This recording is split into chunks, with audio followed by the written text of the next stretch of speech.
My name is Samuel Harlow, I'm 32 years old, and the day after my wedding, my new father-in-law showed up with a lawyer and a notary, demanding I sign over half of my $32.7 million company. Before I tell you how I turned their pathetic ambush into their own personal nightmare, do me a favor and let me know where you're watching from in the comments below. It's always good to know who you're talking to. The air in my wife's apartment was stale and thick with unspoken intentions. It was supposed to be the first full day of our new life together, the start of our honeymoon. We should have been waking up in a lakeside cabin, the only sounds being birds and the gentle lapping of water against the shore. Instead, I was standing on a cheap polyester rug that smelled faintly of lavender air freshener and betrayal. Across from me, sinking into the plush cushions of Jessica's beige sofa, sat her father, Richard. He wasn't smiling. His face, which I had only ever seen arranged in a mask of forced, salesman-like charm, was cold, hard, and alight with a predator's triumph. He thought the hunt was over. Seated next to him was a man whose ill-fitting suit screamed, "Ambulance chaser." His name was Curtis Dawson, a lawyer. He'd introduced himself, though his damp handshake suggested a different, less confident profession. His cheap leather briefcase was open on the coffee table, its contents spilling out like a declaration of war.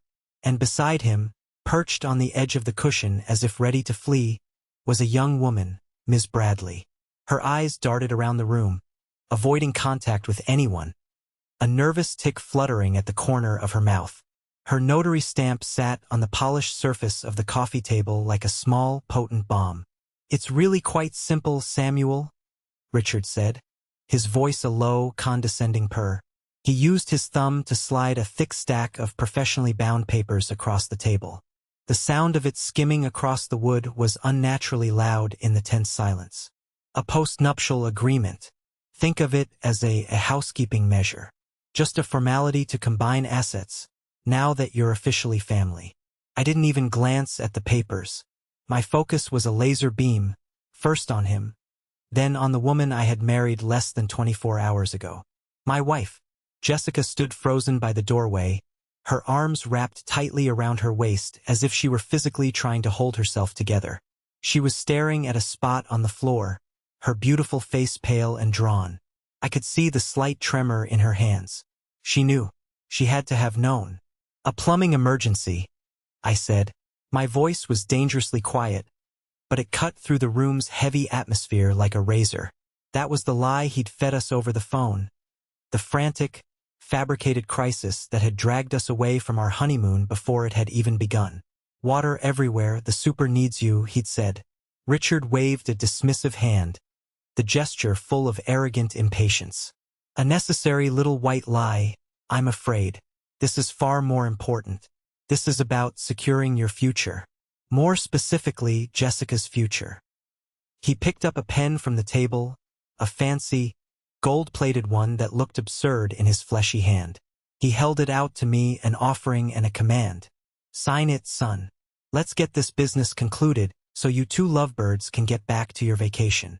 The word son dripped with a possessive poison. It was the verbal equivalent of him putting his brand on me. The entire room seemed to be holding its breath, waiting. They expected me to erupt, to shout, to curse, to panic.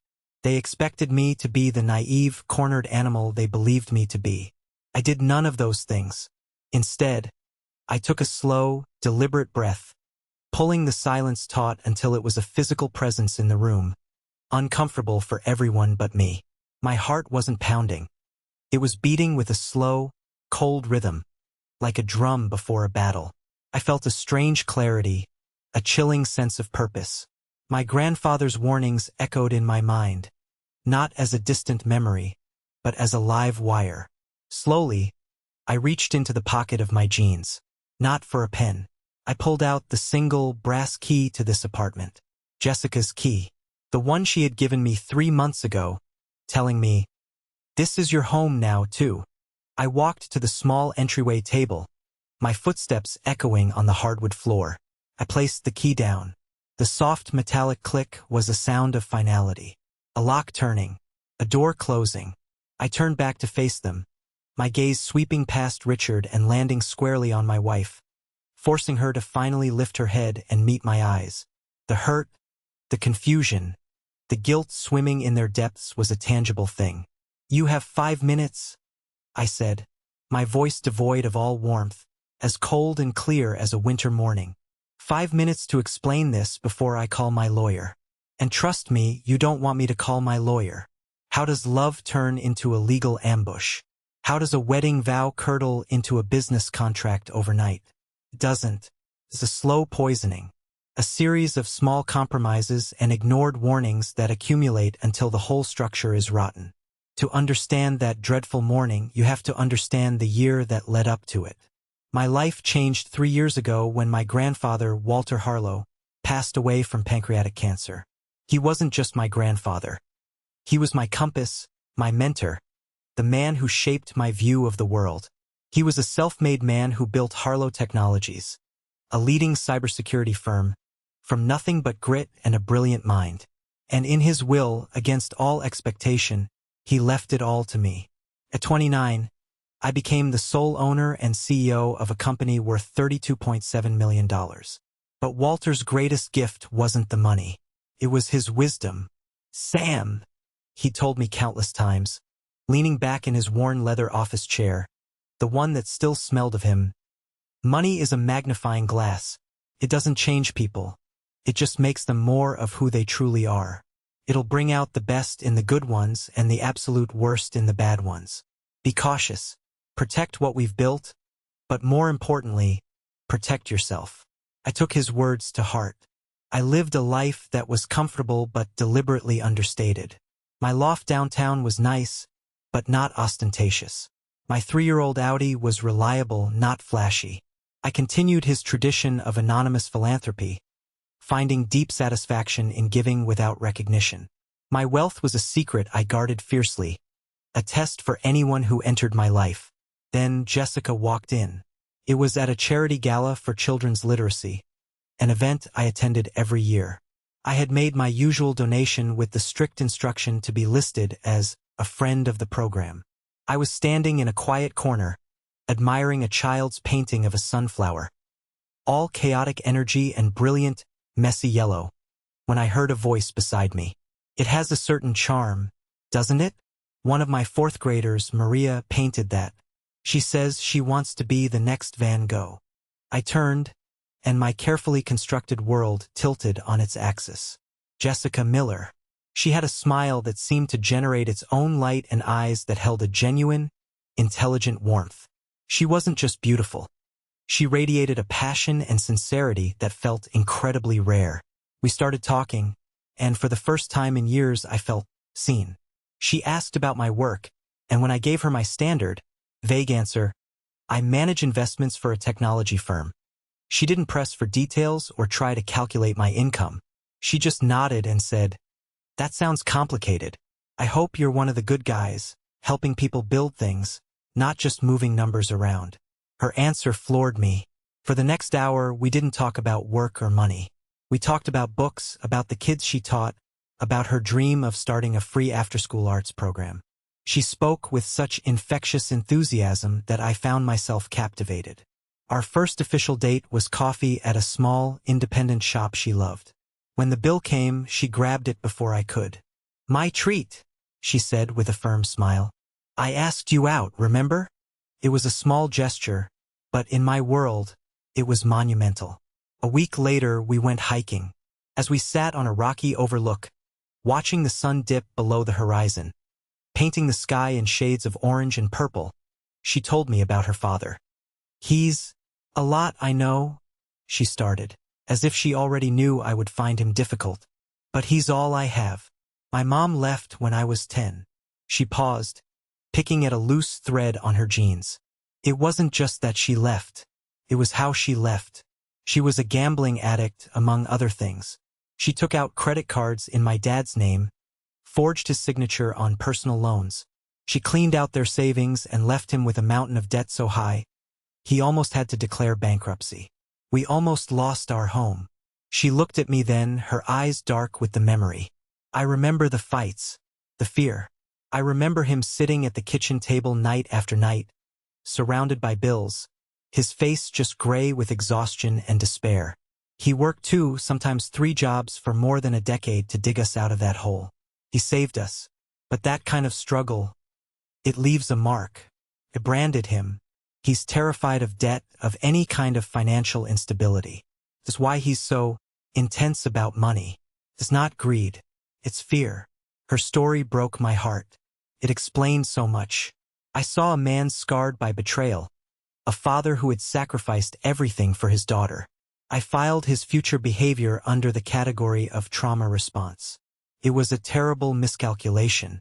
I was hearing a confession about a deep-seated family pathology, and all I registered was a tragic backstory. It made me want to protect her, to give her the security her father was so obsessed with. The first time I met Richard, I felt like a bug under a microscope. It was a Sunday dinner at his meticulously kept home. Every surface was covered with pictures of Jessica. I made a point to dress casually, to be just Sam. It didn't work. From the moment I shook his firm, dry hand, the interrogation began. It was a masterclass in subtle financial probing. "That's a nice watch, Sam. Is that a tag?"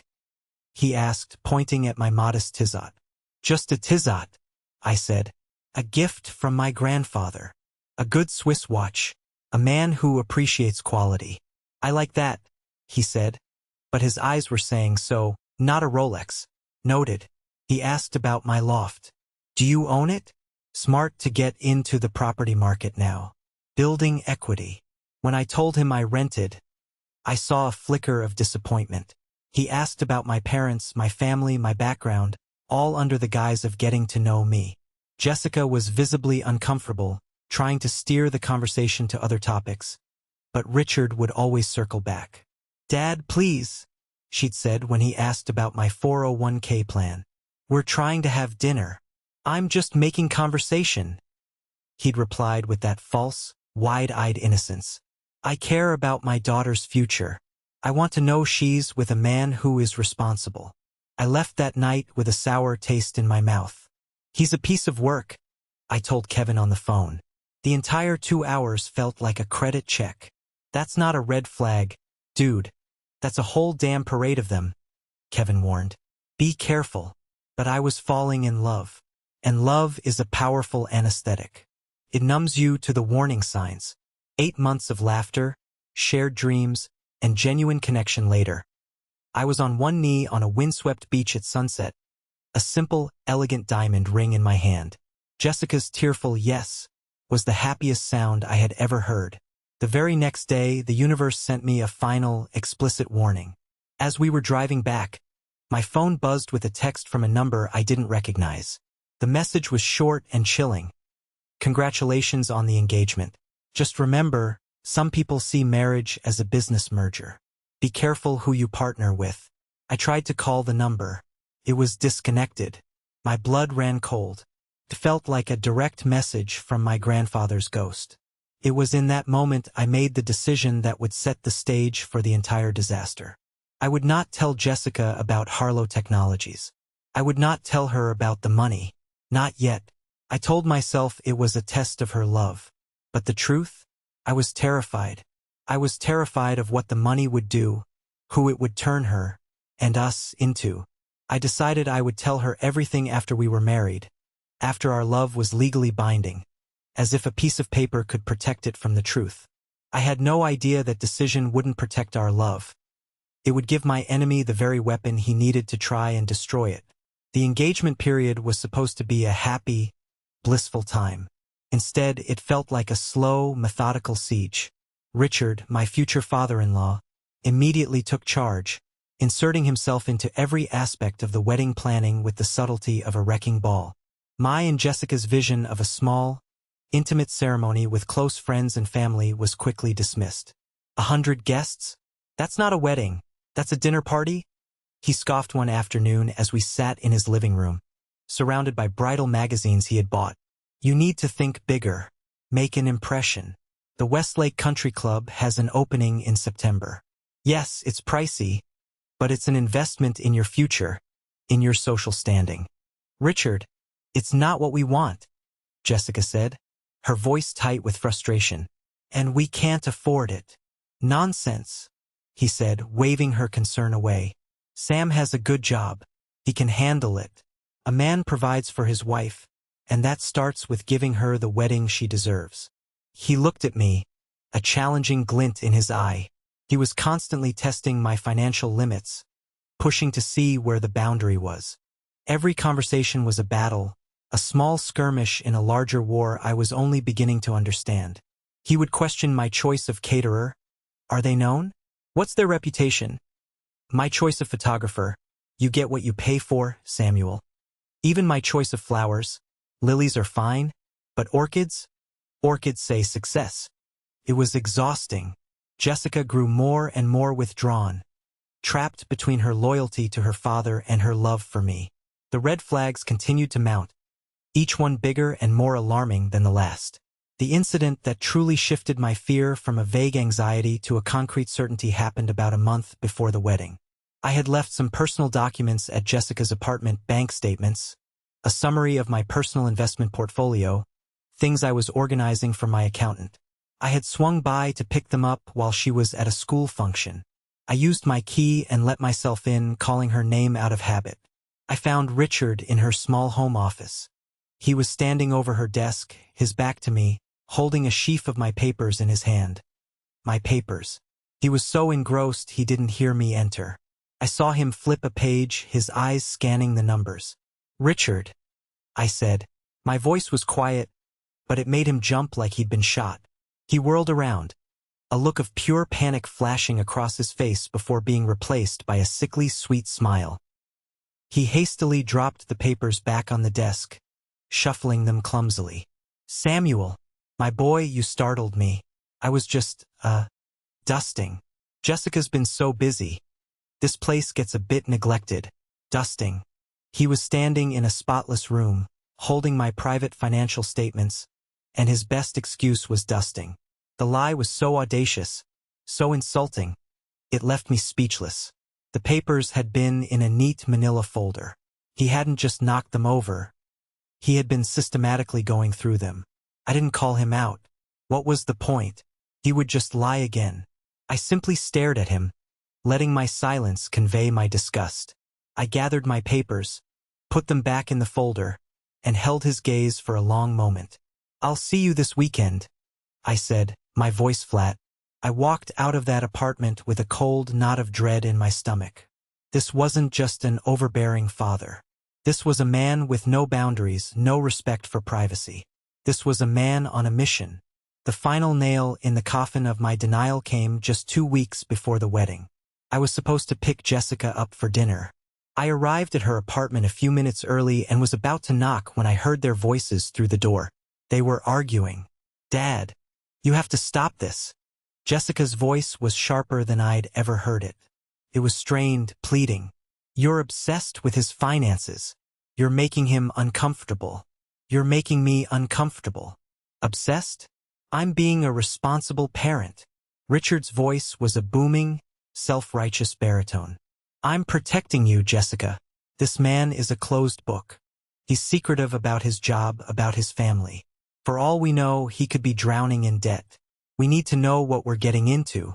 A man that private is always hiding something. Or maybe he's just a private person, Dad. Maybe not everyone wants to air their dirty laundry. Or their clean laundry for that matter. Don't be naive." Richard's voice suddenly softened, becoming syrupy and manipulative. It was a tone I was beginning to recognize, the one he used when he was about to go in for the kill. "I'm not saying he's a bad guy. I'm just saying you need to be smart. You've been through enough financial hardship because of your mother. I won't let that happen to you again. After you're married, you have a legal right to know everything. It becomes family money. If he's hiding savings from you, that's not fair. If he's hiding debt, that's dangerous. You have to promise me, Jess, the moment the ink is dry on that marriage certificate, you insist on full transparency. It's your right. You do it for your own protection. For the family." I felt the blood drain from my face. I backed away from the door, my heart pounding a sick, heavy rhythm against my ribs. He was using her trauma, the deepest wound of her life, as a tool to pry open my world. He was framing his greed as protection, his intrusion as a right. And the most terrifying part? Jessica wasn't telling him to get lost. She was arguing, yes, but she wasn't shutting him down. She was being worn down. I got in my car, but I didn't start it. I just sat there in the dark. The engine of my life stalled. I could no longer pretend this was just a difficult father-in-law. This was a calculated campaign. And his own daughter was the primary target of his manipulation. I loved her, but love couldn't be blind. Not anymore. The next morning, I picked up the phone and made the most important call of my life. "Frank," I said when my grandfather's lawyer answered. "It's Sam Harlow. We need to talk.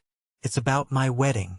I laid out the entire story for him in his quiet, wood-paneled office. The probing questions, the obsession with money, catching him with my financial statements, the conversation I'd overheard.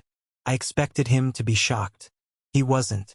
He just nodded slowly, a grim, knowing look on his face. "Your grandfather had a nose for this sort of thing," Frank said, his voice a low rumble. "He called it prospector's fever. People who spend their whole lives looking for a shortcut, a lucky strike. They can smell money, and it makes them crazy." He leaned forward. "This man, Richard, he's not just overbearing. He's a predator. And he sees you as the score of a lifetime. So what do I do, Frank? Call off the wedding?" The thought sent a wave of nausea through me. "You could," Frank said, polishing his glasses thoughtfully. "Or you could get married." He saw the confusion on my face and held up a hand. "You love the girl, right?" "I do," I said, the words aching in my chest. "All right, then we don't let the fox cancel the wedding. We just build a better chicken coop. A fortress, in fact." For the next 2 weeks, Frank and his team of legal wizards worked with quiet, ruthless efficiency. They created an ironclad, irrevocable trust. It was a complex legal structure designed for one purpose: to shield Harlow Technologies from everyone and everything.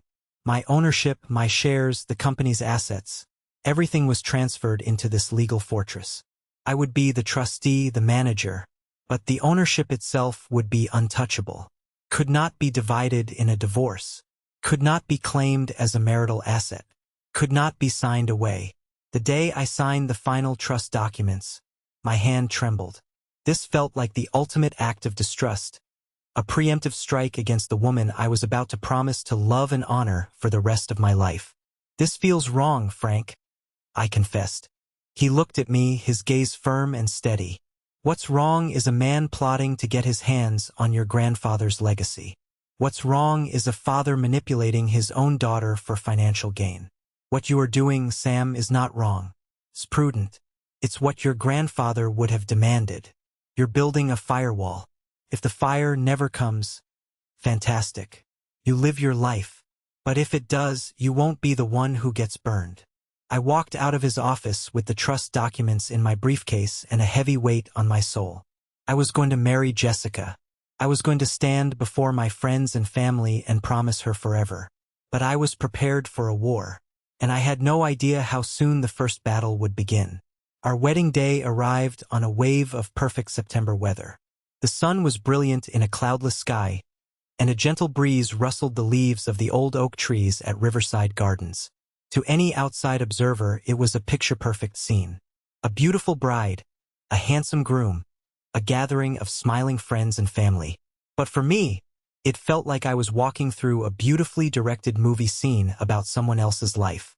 Underneath the pristine surface, the tension was a living thing, a low hum of anxiety that only I seemed to hear. I saw the tension in the way Richard moved through the crowd. He wasn't acting like the proud father of the bride. He was acting like the host of a corporate merger celebration. He was all glad-handing, backslapping, and loud pronouncements. He wore an expensive tailored suit that was just a little too sharp, a little too powerful for the relaxed outdoor setting. He wasn't celebrating a marriage. He was closing a deal. My best man, Kevin, stood beside me at the makeshift altar, looking out at the guests taking their seats. He was the only person in the world who knew the full story, who understood the secret ceremony I'd already performed in a lawyer's office.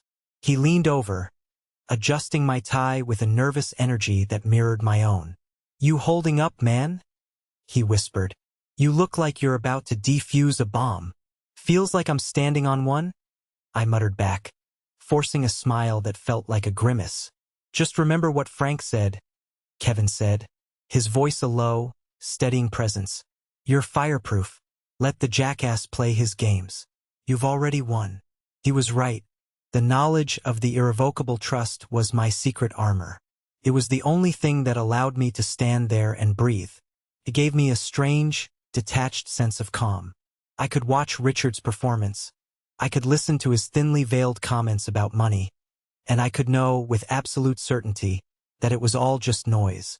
He was a general planning a glorious victory on a battlefield where the prize had already been moved off-site. Richard made his way over to me just before the ceremony was about to start. He clapped me on the shoulder, a gesture that was supposed to be one of camaraderie, but felt more like he was staking a claim. "Samuel, my boy, a wonderful day, wonderful."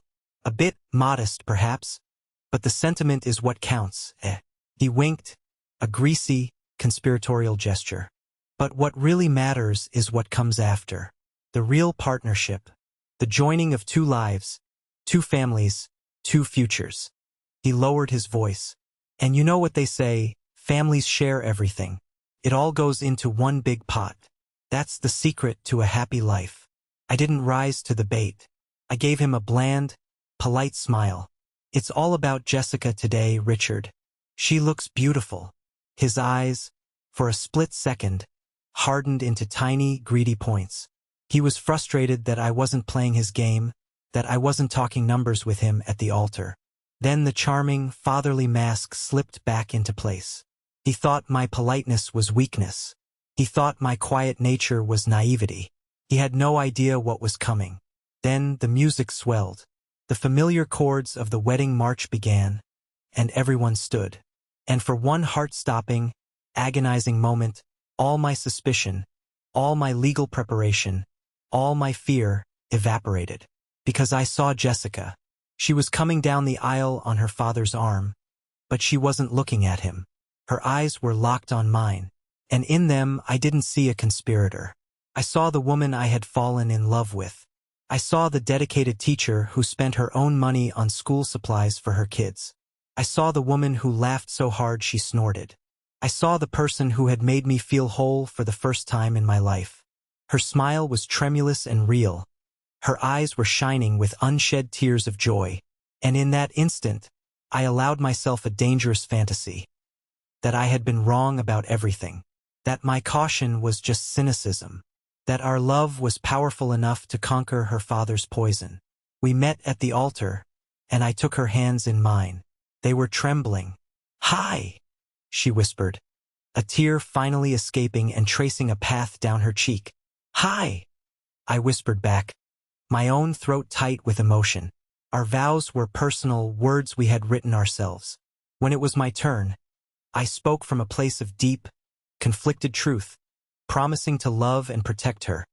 A vow that now had a double meaning. Then it was her turn. Her voice was thick with emotion, but clear and strong. "Samuel," she said, squeezing my hands, "you walked into my life and you showed me what a true, gentle partnership looks like. You showed me what it means to be truly seen. I promise to stand by you, to cherish you, to support your dreams, and to build a life with you that is founded on love, honesty, and unwavering trust. My heart is yours, Samuel, completely and forever." I was a fool, because in that moment I believed her. God help me, standing there under the September sun, I believed every single word. The reception passed in a dizzying haze of champagne, dancing, and polite conversations. I was on high alert watching Richard work the room. I saw him talking to a few of my colleagues from Harlow, people who had no idea I was their boss. He was fishing, gathering information, piecing together a puzzle he thought he had already solved. The moment of truth came during the toasts. After Kevin gave a heartfelt, funny speech, Richard clinked his glass for attention. He stood, beaming, a portrait of paternal pride. "I'd like to make a toast," he began, his voice booming across the reception tent. To my beautiful daughter, Jessica, and to my new son, Samuel, a smattering of polite applause. I wish you both a lifetime of happiness, health, and, of course, prosperity. He paused for effect, letting that word hang in the air. May your union be a true partnership in every sense of the word. And may you always remember the most important rule of a successful family. What's mine is yours, and what's yours? He turned and looked directly at me, his eyes glittering. Is mine. Share all your blessings equally, as it should be. A confused, awkward silence fell over the room. Several guests exchanged uncomfortable glances. It was not a normal father of the bride toast. It was a public declaration of his intentions. Beside me, I felt Jessica stiffen. I saw her shoot a quick, anxious look at her father. She knew what he was doing. She knew it was wrong. And yet, she said nothing. Her discomfort was my final, painful confirmation. The beautiful dream of the ceremony had completely shattered, replaced by the cold, hard reality of what was to come. I wasn't being paranoid. I was being prudent.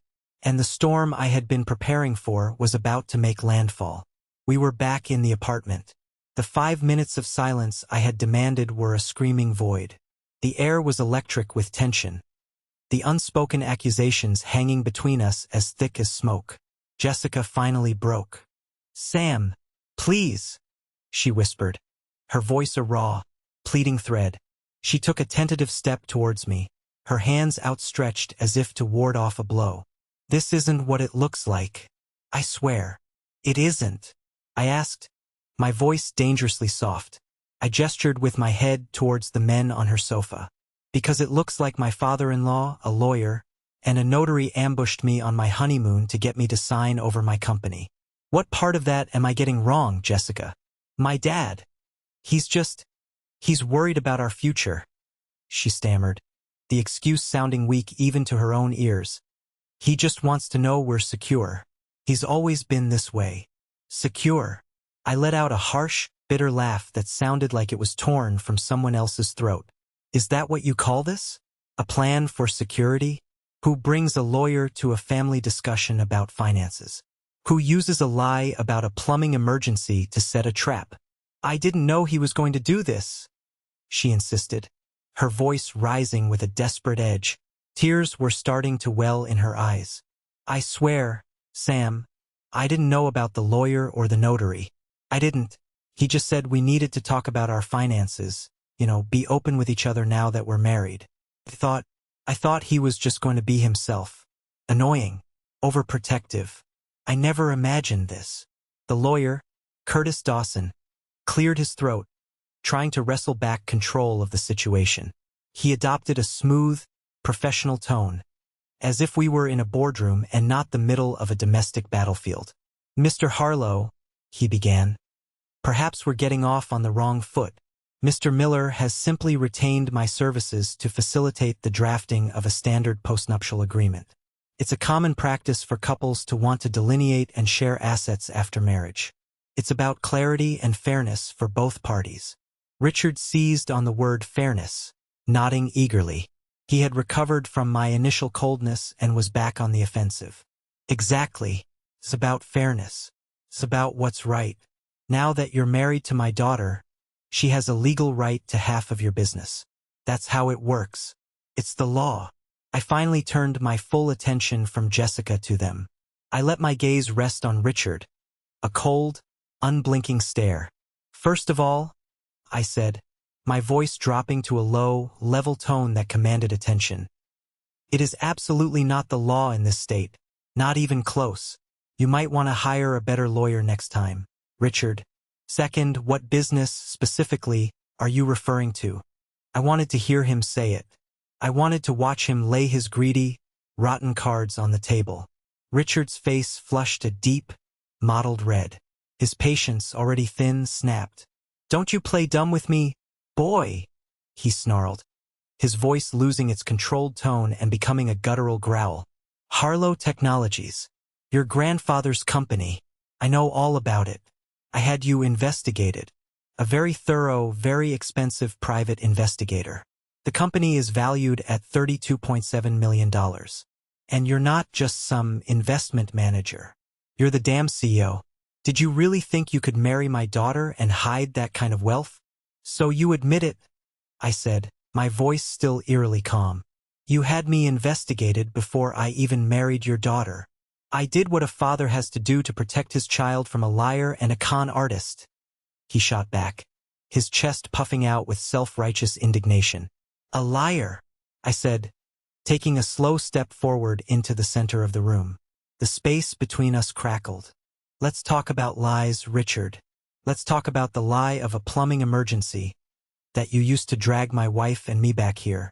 Let's talk about the bigger lie, the one you've been feeding Jessica her whole life. The lie that a person's value, that love, that security, can all be measured in dollars and cents. I saw a flicker of profound unease on the lawyer's face. He was a bottom feeder, maybe, but he was still an officer of the court.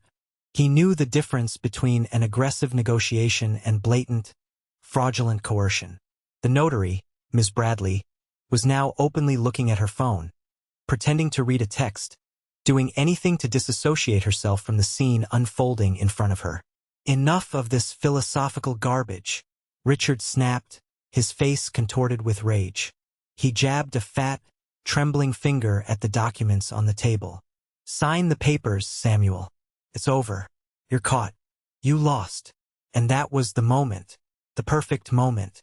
I let a small, cold smile touch my lips. It wasn't a happy smile. It was the smile of a man who had been waiting for his opponent to walk directly into a perfectly set trap. You know, Richard, I said, my voice becoming light, almost conversational. You're right about one thing. I have been keeping a secret. I let the words hang in the air. A baited hook. But it's not the one you think it is. I turned my head slightly to address Curtis Dawson directly. Mr. Dawson, as an attorney, you understand the vital importance of due diligence, correct? It's a cornerstone of your profession. The lawyer frowned, looking confused by the sudden shift in topic. Well, yes, of course. Excellent, I said. So, before you went to the trouble of drafting these impressive documents, did you, by any chance, perform that due diligence on the corporate structure of Harlow Technologies? Did you look into how the ownership is held? A shadow of uncertainty crossed Dawson's face. It's a privately held S-corporation. The ownership records are not a matter of public. They are not.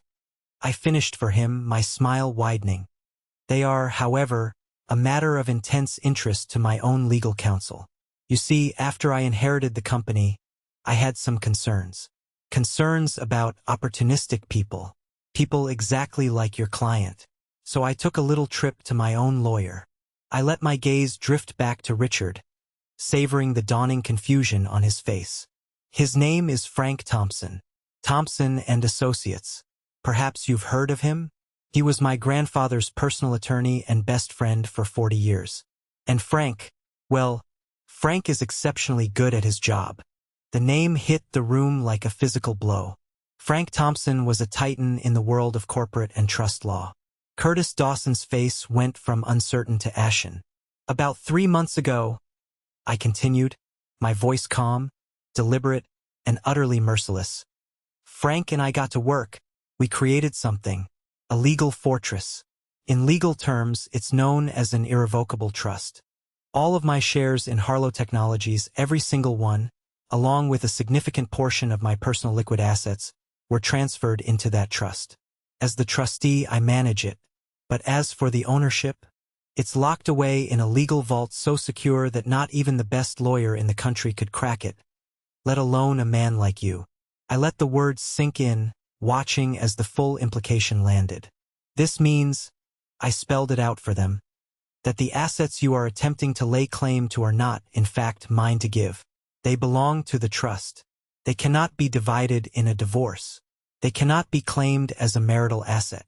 And they most certainly cannot be signed over in a fraudulent postnuptial agreement that you cooked up in this shabby little ambush. I leaned forward slightly. For all intents and purposes, Mr. Dawson, the documents you have there are worthless. They're not worth the paper they're printed on. Silence. A profound, beautiful, devastating silence. Richard looked as if he'd been struck by lightning. The blood drained from his face, leaving it a pasty, sickly gray. His jaw worked, but no sound came out. His eyes, which had been glittering with greed, were now wide with disbelief and horror. Curtis Dawson's professional facade didn't just crack. It disintegrated. He knew what an irrevocable trust meant. More importantly, he knew what it meant that he had just participated in a documented attempt at coercion and fraud against assets that were legally untouchable. His career flashed before his eyes. With trembling, fumbling hands, he began shoving the worthless papers back into his briefcase. My client, I was grossly misinformed about the nature of this meeting, he stammered, his voice an octave higher than before. I believe our business here is concluded. I must go. The notary, Ms. Bradley, was already on her feet, grabbing her purse and her stamp. I agree, she squeaked, practically running for the door as if the apartment were on fire. I was never officially on the record, and then it was just the three of us again. Me, the woman I had married yesterday, and the man who had just tried and failed to ruin me. You bastard, Richard finally choked out, his voice a hoarse, strangled whisper. He stared at me, his expression a toxic cocktail of hatred and thwarted greed. You knew all along what I was going to do. I hoped I was wrong, I said, and the coldness in my voice was absolute. I prayed I was just being paranoid. But my grandfather taught me to always hope for the best, but prepare for the worst. I looked at him, my eyes filled with a disgust so profound it felt like a physical illness.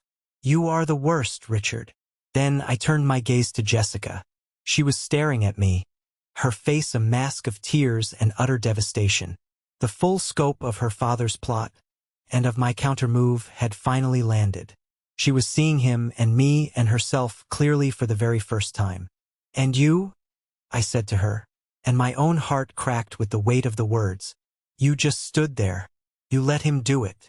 The collapse of Richard's grand scheme was not a slow crumble. It was an implosion. The smug, confident predator who had sat on the sofa just minutes before was gone, replaced by a cornered animal, hissing and spitting in a cage of his own making. The pasty gray of his face began to turn a blotchy, furious red. His shock curdled into pure, undiluted rage. You think you've won? He snarled, his voice rising from a whisper to a ragged shout that filled the small apartment. The desperation was pathetic, but it was also dangerous. You tricked my daughter. You lied to her from the very beginning. You married her under false pretenses, hiding your millions like a goddamn coward. That's a bold accusation, coming from you.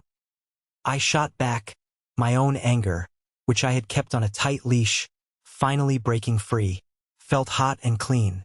You want to talk about false pretenses, Richard? Let's talk about the faked plumbing emergency. Let's talk about the private investigator you hired to dig into my life.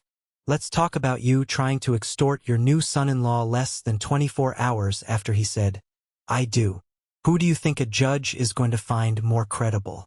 The man who protected his family legacy, or the man who tried to steal it? The lawyer, Dawson, had been trying to make a silent, hasty retreat, but he froze at the door at the word judge. He turned back, his face a mask of professional panic. He knew he was tangled up in this, that his name was now associated with this debacle. I want to be on the record here, he said, his voice shaky but firm. His words directed at me, not Richard. I was retained under the clear impression that this was a consensual, prearranged meeting to discuss marital assets. Given the new information and the clear evidence of coercion on the part of my former client, I am terminating my representation of Mr. Miller, effective immediately. He gave Richard a final look of withering contempt. You're on your own, he said, before turning and walking out, the click of the closing door sounding like a gavel. Richard was now truly alone, stripped of his legal weapon, his plan in tatters, his rage, having nowhere else to go, fixated entirely on me. It was raw and terrifying to behold. You'll regret this for the rest of your life, he hissed, taking a clumsy, menacing step towards me. His hands were clenched into fists at his sides. So I can't get your money. Fine. There are other ways to destroy a man. I will destroy your reputation. I will file a lawsuit for fraudulent inducement to marry. I will tell every newspaper, every business journal, every sleazy blog in this city that the sainted Samuel Harlow, the boy wonder CEO, is nothing but a con artist who preys on innocent, trusting women like my daughter. I will make your life a living hell. I swear to God I will. It was a new line of attack, a new threat. He couldn't take my company, so he was going to try and take my name, the good name that my grandfather had spent a lifetime building. For a terrifying second, a wave of cold fear washed over me. I pictured the headlines, the legal battles, the public humiliation, the endless, draining mess of it all. But then I looked at his desperate, hate-filled face, and something inside me shifted. The part of me that had been hurt and heartbroken was cauterized by the heat of my anger. A cold, clear resolve settled in its place. He was not going to win. He had underestimated me once. He would not get the chance to do it again. I looked past him, my gaze falling on Jessica one last time. She was sobbing openly now, her hands covering her mouth as she stared at her father, her childhood hero, who had just revealed himself to be a monster. The choice was now hers, her father or what was left of her marriage. I thought you were different, I said to her, my voice quiet again, but heavy with the finality of our shattered future. I truly thought what we had was real. I didn't wait for a response. There was nothing she could say that would change what had happened in that room. I turned my back on both of them, on the wreckage of my marriage, and walked out of the apartment. I didn't slam the door. I closed it gently, leaving the key on the table where it lay. The walk down the third-floor hallway felt like a mile. I could feel their eyes on my back. I didn't run. I walked with my head held high, my footsteps measured and even. When I stepped outside into the bright afternoon sunlight, the city air felt crisp and clean. Felt like breathing for the first time all day. Felt like freedom. I got into my car and just sat there for a long time, my hands gripping the steering wheel so tightly my knuckles were white. The adrenaline began to fade, leaving a vast, hollow ache in its place. The victory felt Pyrrhic. I had won the battle, but I had lost my wife. The love I thought was my anchor had been a lie. And the tears I had been holding back since I walked into that apartment finally came, hot, silent, and bitter. I let myself fall apart for exactly 5 minutes. Then, I wiped my eyes, took a deep, shuddering breath, and pulled myself together. There was work to be done. My first instinct was to call Kevin, to unload, to have my friend tell me everything was going to be okay. But I didn't. I needed a strategist, not just a friend. I scrolled through my contacts until I found the name I was looking for. Frank Thompson. He answered on the second ring, his voice calm and professional. Samuel? It happened, Frank? I said, my own voice hoarse from emotion. The ambush. It happened almost exactly like we thought it might. Are you all right, son? There was genuine concern in his voice. I am now, I said, and I was surprised to find that it was true. A new kind of strength, a hard-earned resolve, was flowing through me. But it's not over. He's threatening to sue me for fraud, to go to the press. He's trying to ruin my reputation. There was a brief pause on the other end of the line. Then I heard the familiar, steely rumble in Frank's voice, the sound of a legal lion preparing for battle. Let him try, he said, and there was almost a hint of amusement in his tone. That's a strategic error he'll only make once. Samuel, listen to me. Do not speak to him or to his daughter again. Do you understand? Not a word. Let us handle everything from here. We're going on the offensive. My team will have a countersuit for harassment, defamation, and malicious prosecution drafted by morning. We'll file for a restraining order. We are going to bury him in legal paperwork so fast it'll make his head spin. Hanging up the phone, I felt a grim sense of purpose solidify in my chest. I was no longer the victim in this story. I was no longer just defending my grandfather's legacy. I was fighting for my own name. Richard wanted a war? He was about to find out what it felt like to fight a battle against an enemy with unlimited resources and an iron will. He had picked the wrong fight with the wrong man. The 2 weeks that followed were lived in a strange, silent limbo. I stayed in the guest room at Kevin's loft, a sterile, unfamiliar space that perfectly mirrored the emptiness inside me. My phone was a constant source of torment. Jessica's name would flash on the screen 10, 15 times a day. The texts accumulated, a digital avalanche of desperation. Sam, please call me. I need to explain. It wasn't my idea. You have to believe me. I was scared. He had me so confused. Please don't do this. I love you. It was never about the money. I read them all, each one a small twist of the knife. I saw the panic, the regret, the blame shifting. But I didn't reply. Frank's instructions had been absolute, and I clung to them like a lifeline. Words were meaningless now. Her silence in that room, when her voice was the only one that mattered, had been her answer. Frank and his legal team moved with the swift, brutal efficiency of a military operation. They filed a motion to dismiss any potential lawsuit from Richard before he even had a chance to retain a new lawyer. Their motion included a sworn affidavit from the notary, Ms. Bradley, who was more than happy to describe the coercive atmosphere of the meeting to protect her own license. They sent Richard a cease and desist letter so legally terrifying that, as Frank later told me, Richard's only response was to call Frank's office and sputter threats before hanging up. The public smear campaign he had promised died in a whimper. He was a bully who had tried to punch a hornet's nest and was now running for cover. The legal victory was swift and absolute. But it brought me no joy. I would sit in Kevin's living room at night, staring out at the city lights, and feel a profound sense of loss. I had protected my fortune, but I had lost my heart.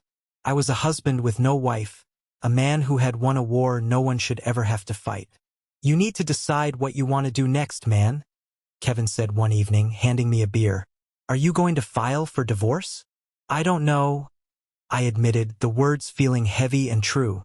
I feel like I'm in the middle of the ocean, with no land in sight. Then, exactly 2 weeks to the day after the ambush, the land came to me. Jessica showed up at the Harlow Technologies headquarters. I hadn't been back to the office, preferring to work remotely. But that day, some quarterly financial documents required a physical signature. I was in my grandfather's old office, my office now, when my COO and trusted friend, Olivia Chun, buzzed my intercom. Sam, she said, her voice cautious. I have a visitor for you in the lobby. It's Jessica. She says she won't leave until she speaks with you. My entire body went rigid. My first visceral instinct was to say, call security. Have her removed.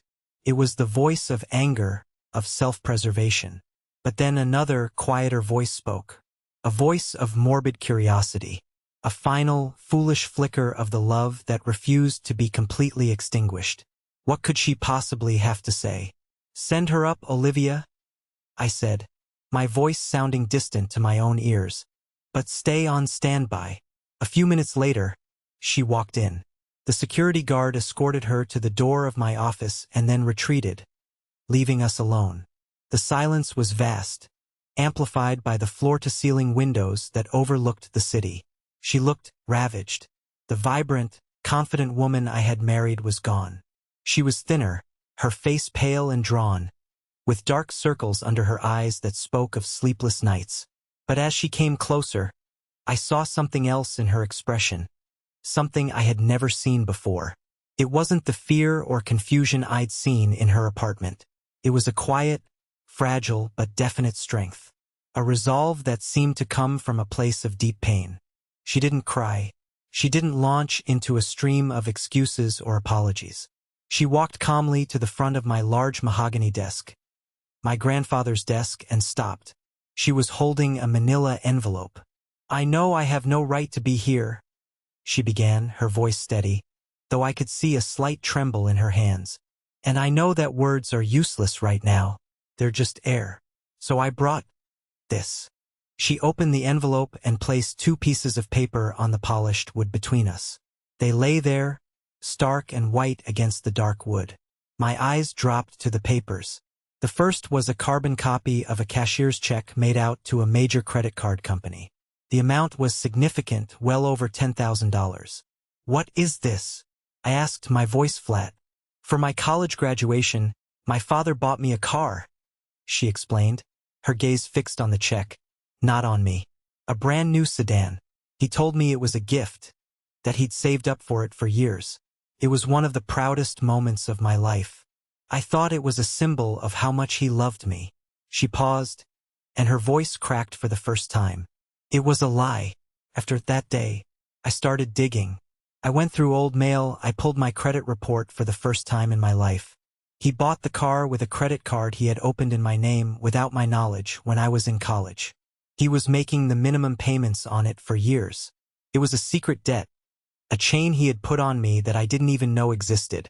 He wanted me to be dependent on him, even in ways I couldn't see." Her confession hung in the air, a story of manipulation so deep and insidious it made my stomach turn. "This check," she tapped the paper with a trembling finger, "is from me selling that car last week. I sold his gift, his lie, and I paid off the secret debt he put me in. I'm free of it. Of him." I was stunned into silence. This wasn't an excuse. This was an act of rebellion, a painful, costly severing of a toxic tie.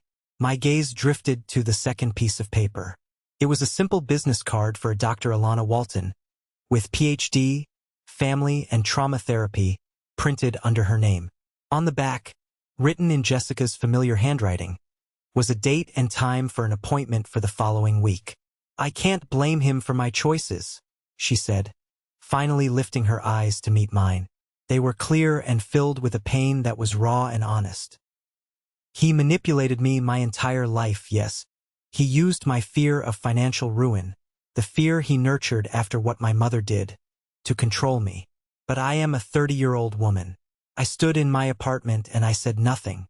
I let my fear of disappointing him, my terror of being poor again, become more important than my loyalty and my love for you. That was my choice. And it was a monstrous, unforgivable one." She took a deep, shuddering breath. "I don't expect you to forgive me, Sam. I don't think I'll ever forgive myself. But I needed you to know that I am done. Done being his puppet. Done being a coward. I went to his house last week. I confronted him with the credit card statements. He tried to deny it, then he tried to justify it. I told him that until he gets professional help for himself, he is no longer a part of my life. I set a boundary, a real one, for the first time in my 30 years on this earth. This was it. This was the reckoning. There was no convenient ex-boyfriend with a story to corroborate her claims. There was no easy proof handed to me. There was just her, standing in my office, having ripped her own life apart to find the truth.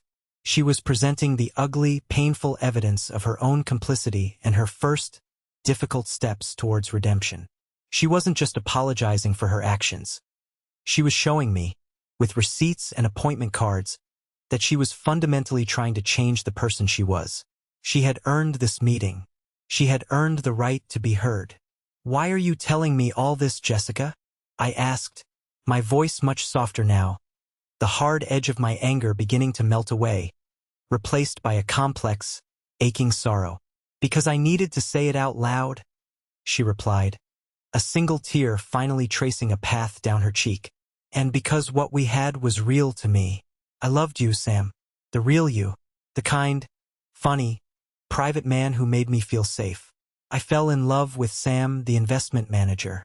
I didn't know about the CEO, and I swear on my life I didn't care. And I destroyed the best thing that had ever happened to me because I was weak." She slid her simple, plain gold wedding band off her finger and placed it gently on the desk next to the other papers. "This is yours," she whispered. "It was always about your trust, and I broke it into a million pieces. You decide what happens now. Whatever you choose, divorce, annulment, I'll accept it without a fight. I had to try to show you I'm not that person anymore." She turned and walked out of my office, leaving me in the echoing silence, with the wreckage of our marriage sitting on my desk. A check for a sold lie, a card for a new beginning, and a wedding ring that represented a promise that was both broken and, perhaps, not entirely dead. 6 months later, the therapist's office was a neutral space, decorated in calming shades of blue and gray that seemed designed to absorb conflict.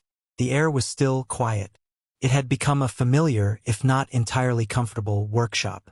A place where two broken people were carefully, painstakingly, trying to see if the shattered pieces of their marriage could be glued back together into something new, something stronger.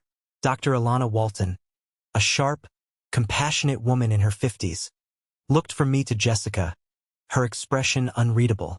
"So, let's talk about the house," she said.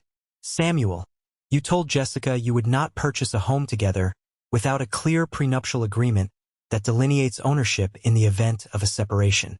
Jessica, your initial reaction to that?" Jessica didn't look away. She didn't flinch. She took a breath, a practiced gesture I had come to recognize from our sessions, and looked first at me, then at the doctor. "Honestly, a year ago that demand would have sent me into a spiral. I would have felt it as a profound lack of trust. It would have been a personal rejection. I would have heard my father's voice in my head, whispering that you saw me as a gold digger, that you were already planning your exit." She paused, then continued, her voice clear and steady. "This time, my first reaction was relief. Felt clean. Felt reasonable. It was a smart, practical step for two people who are building something new on fractured ground. It wasn't an insult. It was a sign of respect. It was honesty. The one thing we promised we would always have, no matter how uncomfortable. It was the truth. I had insisted on the prenup for the house we were tentatively considering buying together. It wasn't a weapon or a shield. It was a test of the new foundation we were trying to build. And she had passed it, not with resentment, but with understanding. As for Richard, he had faded into the background of our lives, a ghost of a bad memory. He had tried to contact Jessica a few times. A series of angry, then pleading, then manipulative voicemails. She never returned his calls. She held her boundary, a feat of strength that I admired more than she knew. He was still the same man, bitter and alone, consumed by a rage that had no outlet. Frank informed me that Richard had sold his meticulously kept house and moved to a different state. He was no longer our problem. Our problem was the fragile, tentative thing between us. We were dating again, in a way, relearning each other. It wasn't easy. There were days when a careless word or a withdrawn mood would send us spiraling back into doubt. There were nights when I would wake up with the memory of that awful morning in her apartment fresh in my mind, the feeling of betrayal a cold weight in my chest. But there were also good days, more and more of them, days filled with easy laughter that sounded like it used to, days when I watched her grade papers at the kitchen table and saw the same passion that had first drawn me to her, days when I looked at her and saw not the woman who had stood by silently, but the woman who was fighting with every fiber of her being to become someone better, for herself and for us. After our session with Dr. Walton ended, we walked out into the bright, crisp afternoon sun.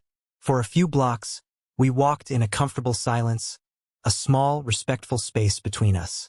It wasn't the easy, unconscious closeness of our early days, of two people who thought they knew everything about each other. This was something different, more deliberate, more conscious, and in its own way more precious. As we waited to cross the street, I reached out my hand, palm up, an invitation. She looked down at it for a long second, then her fingers slowly, carefully intertwined with mine.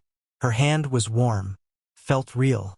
The road ahead was still long, and the future was unwritten.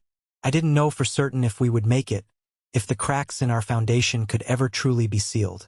But for the first time in a very long time, I felt a genuine, unburdened sense of hope. This wasn't a fairy tale ending where everything is magically fixed. It was something better. It was a real beginning, built not on naive romance, but on the hard-won, ugly, and ultimately beautiful truth. Thank you for listening to my story. I hope it resonated with you in some way. Have you ever been in a situation where you had to choose between your heart and your gut? Share your story in the comments below. And please, don't forget to like and subscribe so you don't miss what comes next.